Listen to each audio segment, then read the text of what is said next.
وأصحابه ومن والاه. هذا إنجايني سمورة فاتحة. هذا جوني هدناتن دي سمورة دو سورة البقرة. سورة البقرة وفي نجى ونكو جانتا إندي سمورة دو. دي سمورة دو سورة البقرة هنو ماري كويته يعني يميروجي جلو ولوري hadoje wulure kumpitalji wulure nyawoje wulure kangol suratul baqara kangol tumari dun don ka qur'ana mi no karamo ko be yewtiri enno bismillahir rahmanir rahim en fuddori inde allah mo yurmede mo hubiti ka adna do juldo e kefero arrahim mo yurmede mun den hubiti gomdim do be wentun yomal qiyamah wiwden alif lam mim karama ko be ben holli en fiyo e yalto sikki sakka en nana wobbe no wi alif on ko allah benna lamu on jibril benna mimu on muhammad kono karama ko be yani ahlus sunna wal jamaa wa shaykh muhammad salih ibn al-uthaymin rahmatullahi alayhi kanko ko wi ka deftere makko ka sharhu makko ka tafsir وي ألف لام ميم الله أعلم بمراده به قال عندي كون نفاندي إليك الفيوتاتي كفي هون نسبهاري عربو بين كون بمن تراينو كقرء وود وود إنجل عرب يونو الله سبحانه وتعالى جبني القرآن تبي عربو بين واوتا عند إليك الفيوتاتي كون دون دفري وانو كاف ما دون كاف يا عين صاد ما قاف ما كنندita o alifu ela emi ma sad tawbe anda ko honno subhanahu wa ta'ala woni ko faandiyemu joni non alla dali alif lam mim Allahu a'lam bi muradi ko alla andi ko honno faandi de kalfedo dhalika alkitabu de deftere wonde yeso men do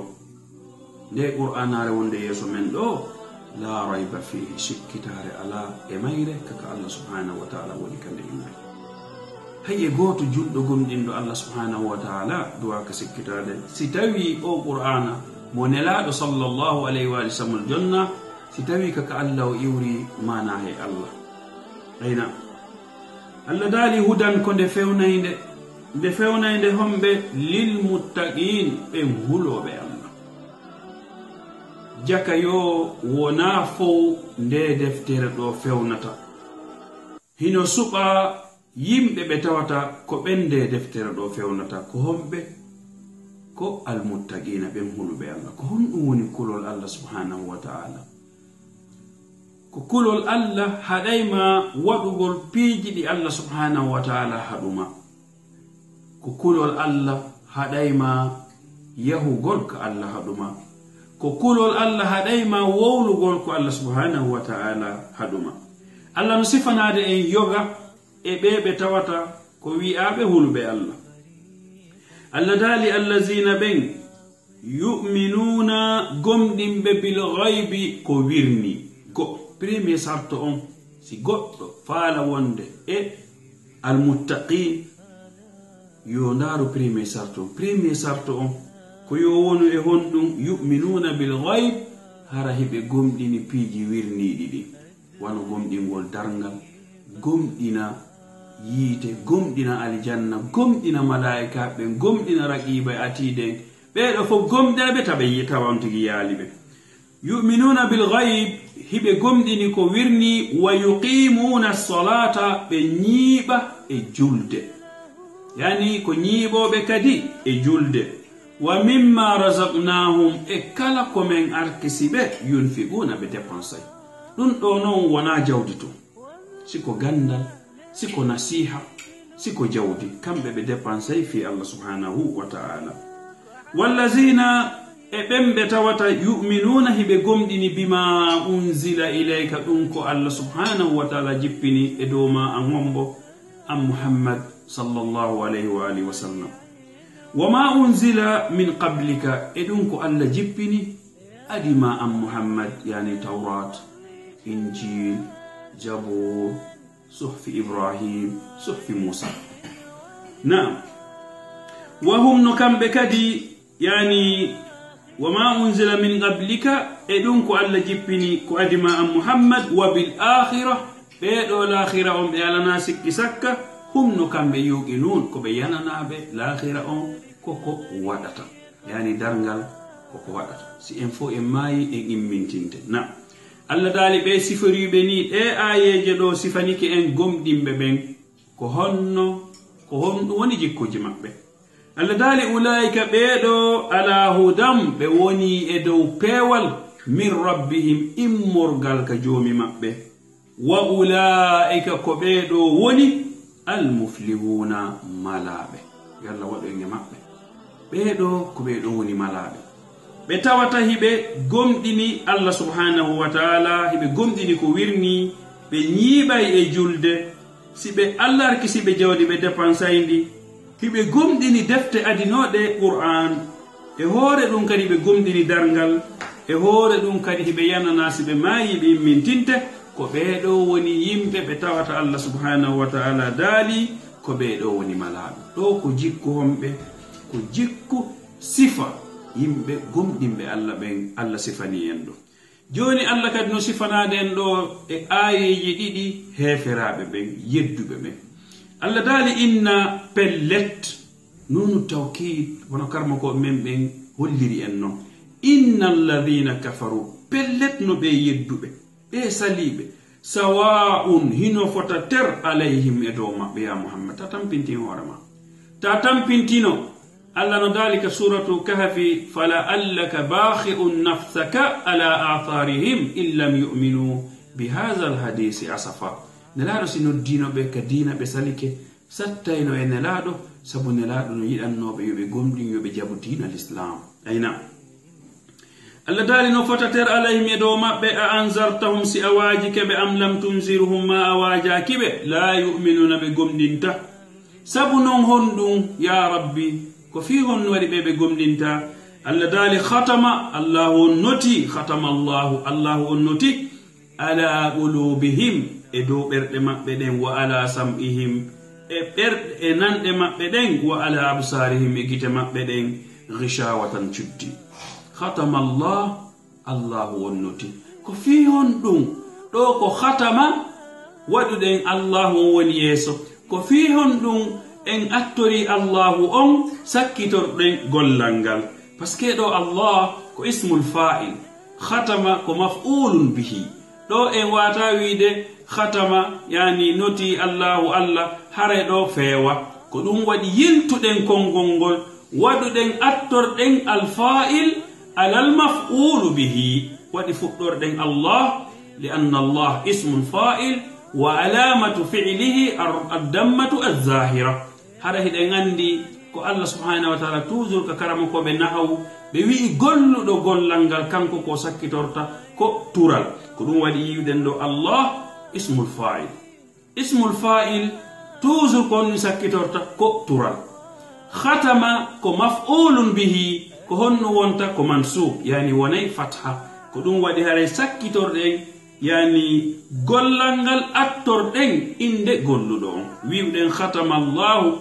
ونوتي على قلوبهم ادو برده مابbe den وعلى سمعهم انند مابbe den وعلى ابصارهم بكيت مابbe den غشاوة چدي ولهم هنا ودن بعذاب لت عظيم مونود دون ko hombe heferabe salibe ko Allah subhanahu wa ta'ala yamiri be ko Allah yewti en aya jowi ma aya nay fi gomdimbe be o yewti en aya didi fi heferabe salibe be himo yewtude en do aya be tawata ko aya fi hombe nafigibe be ayna Allah dali wa minan nasi hino e yimbe be yani wonabe fu parce que do Allah inni wa minan nasi hino ender yimbe be hombe ya Allah man yaqulu bembe no wi'a amanna billah menen kadi meden gomdini Allah menen ko men gomdimbe Allah wa bil yawmil akhir meden gomdini nyawma sakketido on wa ma hum allawi ben dombe wonali bi mu'minina ko be gomdimbe Allah be fene بدايه فال ايدون ونون غومديم بين الله دال يخادعون هبه ابجان فقول الله والذين ابن امنوا غومديم به الله دال وما يخطئون بجان فاكنون الا سونا انفسهم كو مابbe وما يشعرون بسؤال أندوغل كهور ما بيوني جنفاد عندي بيجي هنا ودي مجرى هور مجرى كبوري هول بنادي مججونغول فو كغدو مجja tawa o andahi mo majji goddo majja tawa o andahi mo majji goddo wona mo anda tawa o anda kanko anda ko dum do be innata majjere e do majjere ayna ko arabu be wiya al jahalu al murakkab majjere wonde e hore majjere yalla subhanahu wa ta'ala dandu en hebugol dum no alla dali fi qulubihim hino kander berde mabbe maradun nyaw yani de nawnare do wona nawnare cancer ma nawnare sida ko nawnare hondum nawnare nafiqiyagal fi qulubihim hino kander berde mabbe maradun nyaw fazadahumullahu marada allahu on beydani be hondum nyawngu walahum hino wodani be nafiqibe do adabun lette alimun musude bima kanu sabudun ko belati yakdhibuna hibe fenna qur'an ma hibe fenna nelado sallallahu alayhi wa alihi wasallam alla dali wa iza qila lahum sibedo be wi anama la tufsidu fil ardi acce bonnugol ka dow leydi do acce hadugol yimbe ben ka dina l'islam acce sakkagol gomdimbe alla ben ko honnum be wiata be wi'a qalu be jabo ben don be innama andeno menen muslihuna menen de ko mojjingol men woni harayibe ande ko bonnugol kono be jabo fi labingol menen ko mojjingol men woni alla dali ala acce innahum ko beedo tigi nunu tawkido ino der innahum beedo tigi humul mufsidun ko beedo woni bonnaybe walakin ko woni kambe la yash'urun be so'a andugol ko e bonnugol be woni wa iza qila lahum sibiwi anama kadi aminu gomdine kama amana an-nas wano yimbe ben gomdinirino ko honnum kambe be jaboto qalu be wi'a anu uminu sikkudo menen men gomdiniray kama amana as-sufaha wano be daybe gomdinirino sikkudo menen ko men jofobe meden fini sikkudo menen be woletum men nana dum men jetta o way alla dali ala acce andon innahum no kambe pellet ko kambe woni humus sufaha ko kambe woni daybe walakin ko woni la ya'lamuna bi anda ko be daybe ayna wa iza laqul lazina amanu sibhawri e ben gomdimbe qalu be wi'ana ben amanna meden gomdini wa iza khalaw sibe luttidi ila shayatinihim saytaniji mabbe din ko hoji mabbe ka saytane yagal ka keferagu قالوا بويانا بين إننا نمنن معكم منن كو من وندي منن كو منن مو وندي ande ko woni innama nahnu ande pelletno menen nahnu mustahzi'una menen men jalkita woni gomdimbe be Allahu alla dali yastahzi'u bihim him jalkitabe wa yamudduhum ubayda bi fi tughyanihim ender majjere mabbe de ya'mahuna raybe jumpa yani be rena e ko be woni be anda e ko be woni alla dali ulaika ko be do woni allazina ben istaraw wattitir be dalalata majjere bil huda e pewal alla dali fama rabiyat be do tonaki be do hebali bonofisi tijarato ngeygu mabbe ngum wama kanu be lataki muhtadina ko be fewaybe daro den do insha Allah ha jango sitay ko dum Allah subhanahu wa ta'ala hoddiri wawen kontingol tafsirul qur'an men hare kal faljere ko wonto ngidon to ramu nyagol yafo hare jama on to ramu noddugol 0034 631 145 227 كفاية إن شاء الله. السلام عليكم ورحمة الله تعالى. أدرك غريق المعاصي ومن عليه بلطف يفضي بني خلاص.